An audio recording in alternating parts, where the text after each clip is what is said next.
লাইলা মামুন এক ঘরে বিয়ে ছাড়া যে সংসার করছে, তো এটা কিভাবে হইলো?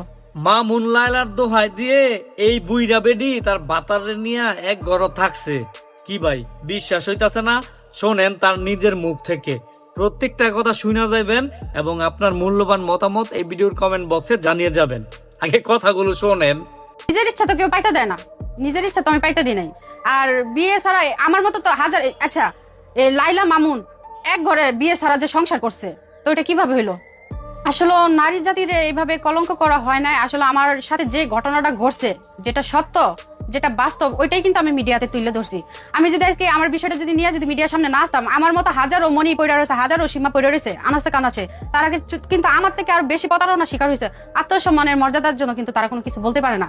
এখন আমার বিষয়টা আমি মিডিয়ার সামনে নিয়ে আসাতে যদি বলে আমি নারী জাতিরে কলঙ্ক করছি, যারা এই কথা বলবে তাহলে আমার মনে হয় তারা মনে হয় এইসব কাজে হয়তো সম্মতি জানায় বেশি। এটা তো একটা বিয়ের প্রলোভন দেখায়, তো সে যা করছে এটা তো সংসারের মধ্যে, এখন কি বলবো, সংসারের মধ্যে তো পড়তেছে না। সংসারের প্রলোভনা, বিয়ের প্রলোভনা দেখাইতে এগুলা করছে। আমাদেরটাও তো প্রেমের সম্পর্ক ছিল, বিয়ের প্রলোভন দেখাইছে। তারা কেউ কাউরে পাইতে দেয় না, ওই আমার কাছ থেকে জোর করে নিছে। এইসব প্রমাণ আছে, সে আমাকে অনেক বিট করতে পারবো না কেন? অবশ্যই করতে বলছে। আমি যদি তার সাথে মিলামেশা না করে সে বিষ খাবে, ছাদেরতে পড়া যাবে, অবশ্যই আমি তো প্রমাণটি দেখাবোই। এর বক্তব্যটা কত নোংরা ছিল। তুমি যদি আমার সাথে মেলামেশা না করো তাইলে আমি বিষ খামু, ছাদের তে ফইরা মইরা যামু। এই সেরি, এ বুইরা সেরি, তখন তুমি কও নাই যে সব হইব আমাদের মধ্যে, সব হইব, শুধু খালি তুমি আমারে বিয়াটা করো। বা এটা আমি বিশ্বাস করি না, করি না, করি না। সব নাটক, নাটক, নাটক। আপনাদের কি মনে হয়?